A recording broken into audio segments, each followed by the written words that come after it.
Bonjour lectrice, bonjour lecteur, j'espère que vous allez aussi bien que moi. Est-ce que vous entendez bien l'excitation dans ma voix? Est-ce que vous entendez bien ma voix? Parce que j'ai reçu mon nouveau micro que je vais me servir pour mon futur podcast. Et c'est une belle bébelle technologique. C'est pas le plus haut de gamme, j'en suis convaincu, mais c'est déjà mieux que via mon téléphone. Je suis très content. Mais c'est pas de ça que je vais vous parler. Nous sommes vendredi. Je vais essayer le plus possible à chaque vendredi de vous donner des nouvelles de mes projets d'écriture. Alors, qu'est-ce qui s'est passé cette semaine niveau écriture pour moi?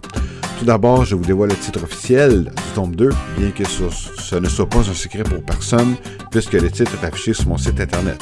Pour ceux qui n'ont pas été jeter un coup d'œil et qui l'auraient passé sans trop s'y attarder parce qu'il n'y a pas de couverture encore, voici le titre, Audrey, le parcours d'une tueuse à gages. Le premier, c'était les origines, la genèse. Maintenant, c'est son parcours. On reprend Audrey où est-ce qu'elle tome 1 se termine, avec la vie qu'elle a, avec les personnes l'entourant, comment est-ce qu'elle va vivre sa double vie. Et est-ce que le colonel, comment il va réagir à tout ça s'il l'apprend? Peut-être pas. Je ne vais pas vous dévoiler grand-chose, quand même, hein? Il va falloir que vous lisiez pour vous mettre au courant.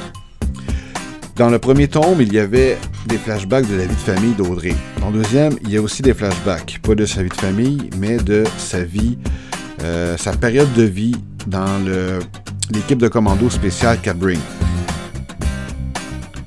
Voilà, en gros, c'est ça. Plus sa vie en direct, sa vie actuelle dans le présent. Bon, là, si je commence, je vais tout vous dévoiler, fait que je vais m'arrêter là. Le travail avec l'éditrice a commencé. Je suis très content. Elle va y aller chapitre par chapitre pour me l'envoyer un chapitre après l'autre. Ses commentaires, ses corrections, ses suggestions, parce qu'il y en a toujours. Peut-être que je vais devoir réécrire encore quelques passages. C'est pas impossible, je l'ai fait pour le tome 1. Mais c'est comme ça que ça fonctionne. N'importe quel auteur pourrait vous dire. C'est tout à fait normal, ça ne brime pas ma créativité, elle est là pour l'améliorer.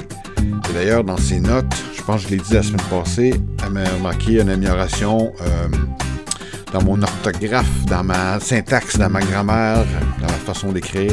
Moins de phrases vides aussi qu'elle a dit, ça c'est bien. Moins de pléonasme, mon Dieu, on en fait tellement souvent sans qu'on s'en rende compte, c'est fou. Quelque chose de bien aussi qui s'est passé cette semaine, j'ai la permission d'utiliser des noms propres d'une grosse organisation au Québec. Je n'en dis pas plus, vous allez le découvrir. Je crois que j'aurais pu le faire quand même, puisque ces noms-là ne sont pas impliqués directement dans un acte barbare, disons, bien que c'est de la fiction et au début j'avertis tout le monde que c'en est. Mais j'aime mieux pas prendre de chance. Peut-être que c'est mes réflexes de faiseux de films. Je sais pas trop comment m'appeler, de réalisateur, de producteur, de court-métrage, où chaque élément devait être vérifié et contre-vérifié. Et avoir des autorisations pour presque tout. C'est quand même fou. Ça, je vais vous en parler dans mon podcast beaucoup plus tard. Je ne vais pas trop en dévoiler ici, c'est pas ça que je parle. Donc, j'ai eu la permission officielle de ça. Je suis très, très content. Et pour la préparation du dévoilement du projet, je vais vous dévoiler quelques parties petit à petit jusqu'à la sortie officielle. J'ai parlé à un ancien collaborateur, Joey de son prénom. Qui est Joey? Ben voilà, je parlais un peu de mon passé, que j'avais un passé de cinéphile, de producteur. Et comme vous le savez, c'est indiqué dans les notes de l'auteur du tome 1, qu'Audrey était à la base une série de courts-métrages. Quand j'ai créé le personnage en 2006-2007, ça remonte à extrêmement loin, c'était 5 courts-métrages à la base. Après, j'ai laissé ce projet-là dans les tiroirs et je suis parti sur autre chose. Quelques années plus tard, je l'ai ressorti et le format web-série était de plus en plus démocratisé. Je ne veux pas dire à la mode parce que je crois qu'il va toujours en avoir. Et j'ai décidé, pourquoi pas, de prendre Audrey en format web-série. Donc, j'ai pris les 5 scénarios de court-métrage, je les ai un peu réécrits, j'ai rencontré des producteurs qui m'ont extrêmement bien aidé, des commentaires très constructifs, vraiment. Ils m'ont aussi appris à travailler sur moi, à travailler ma confiance et de comment bien vendre mon projet. Je l'ai expliqué dans le dernier article de journal qui est apparu dans le journal de Chambly. J'ai mis le lien sur mon site internet, dans la section presse, et c'est sur mes réseaux sociaux aussi. Bref, finalement, je suis parti. J'ai dû me délaisser des producteurs pour des accords créatifs, artistiques, comme ça que ça s'appelle. On avait une vision un petit peu pas pareil sur beaucoup de points. Donc, c'était soit je cédais ou soit je partais. J'avais un orgueil de jeune créateur. Ce que je fais est bon, il n'y a personne qui va dire que c'est pas bon. Et je suis parti de mon côté. Quoiqu'avec le recul, je regrette pas, parce qu'il y avait vraiment des suggestions que le producteur a beaucoup insisté à faire. Des changements majeurs dans l'histoire, dans la psychologie d'Audrey. Alors, je fais non, je peux accepter des propositions, je peux accepter des changements, mais pas à ce point-là. Je vous conterai ça une autre fois. C'est pas pour blaster les idées de ce producteur-là, pas du tout. C'était sa façon de voir les choses, moi c'était autre chose. J'ai déjà regretté de ne pas avoir resté, parce que ça m'aurait fait avancer dans ma carrière de cinéaste, excusez-moi, mais il n'y a rien qui arrive pour rien. Donc, en bout de ligne, c'était pour le mieux. Donc, je suis parti à mon compte avec... Je suis parti de mon côté, mais avec leurs idées et suggestions en tête. Non, pas leurs idées et suggestions, mais leurs conseils en tête. Voilà. Et j'ai commencé à le faire. J'ai commencé avec un pilote. Avec une connaissance avec qui j'ai déjà tourné un petit court-métrage. Et celle que je voyais dans le rôle d'Audrey était vraiment... elle était faite pour le rôle. Quelque chose de plate qui s'est passé, je sais pas... Je suis pas impliqué là-dedans, vraiment pas. Mais bref, on a dû cesser notre collaboration. Mais ça a fait amener un autre collaborateur qui m'a aidé à développer le projet. Dans la dédicace du tome 1, je dédie à Jean-François. Voilà, lui, il m'a extrêmement aidé à développer et à bâtir le projet. Donc, c'est pas pour rien que le tome 1 lui est dédié. À lui et à Mélanie, il mérite beaucoup. Et ensemble, on a monté une équipe. Et dans cette équipe-là, il y a eu Joey qui était directeur de la photographie. Directeur de la photographie, qu'est-ce que c'est? C'est le caméraman, mais pas que le caméraman. C'est lui qui contrôle les lumières. Il propose de façon de filmer, des plans aussi pour que ça aille mieux.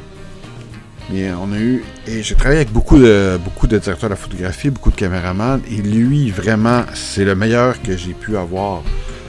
Il avait des idées, de très bonnes idées que j'ai pu suivre, d'autres que je préférais les miennes. Et il l'a pas mal pris. Il a dit c'est correct, c'est les réalisateurs qui décident. On fait ce que lui veut faire. Et il me l'a dit à la fin d'une journée de tournage. Toi, tes maudits plans compliqués, là, je suis frustré de les faire parce que c'est difficile, mais en bout de ligne, je réussis et je suis content.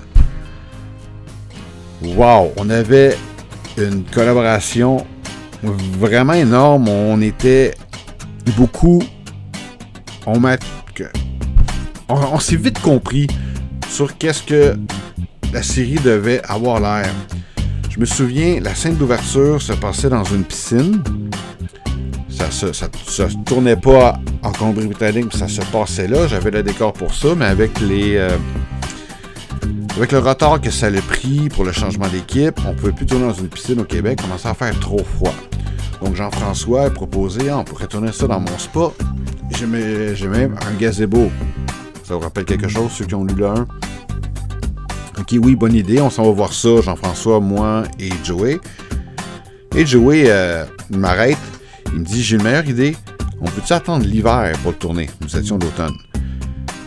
Je sais pas pour quelle raison. le froid de l'hiver contre la chaleur du spa. Ça va faire plus de vapeur et on met les LED bleus. Ça va donner l'ambiance que tu veux, Kev. Je fais parfait, j'aime l'idée. On a entendu l'hiver, on a commencé par tourner autre chose et quand c'était rendu tourner cette scène-là, il avait raison, c'était exactement ce que je voulais. La scène était belle, c'était la scène que j'ai mieux aimé faire. Pour d'autres raisons autres que le... Pour un paquet de raisons, mais esthétiquement, les plans, comment ça s'est passé, j'étais vraiment content. C'était ma meilleure scène. En tout cas, le résultat était vraiment très bien, j'en suis extrêmement fier. Et on a fait des affaires qu'on pensait pas qu'on ferait. Mais on se sentait vraiment sur un plateau débordé à haut budget alors qu'on n'en avait pas et qu'on avait une équipe réduite. Mais c'était vraiment... Parce que j'étais vraiment content. Les storyboards ont été respectés à la lettre. Vraiment bien. En tout cas, bravo Joey, merci. Fait que je l'ai appelé cette semaine car j'ai eu l'idée de le prendre pour un petit projet de dévoilement.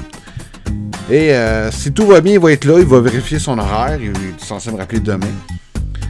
Alors, j'aimerais vraiment ça, mais bref, quand on s'est rappelé, quand on s'est parlé au téléphone, on s'est rappelé ces souvenirs-là, et on a ri, je l'ai senti sourire autant que moi, c'était vraiment parfait. En tout cas, j'ai l'air à m'emballer vraiment, mais c'est des bons souvenirs que je pensais plus jamais avoir qui sont revenus. Je suis vraiment content de ça. Fait que, un jour, peut-être que je vais vous montrer ces scènes. On sait pas. Fait que donc, petit à petit, la préparation du dévoilement du projet se prépare et j'ai bien hâte de vous partager ça. Sinon, à venir, samedi, je vais en prise de photos que je vous ai parlé pour mon site internet et pour réseaux sociaux et podcasts. Donc, le titre est trouvé. Je vais tout vous dévoiler ça en même temps.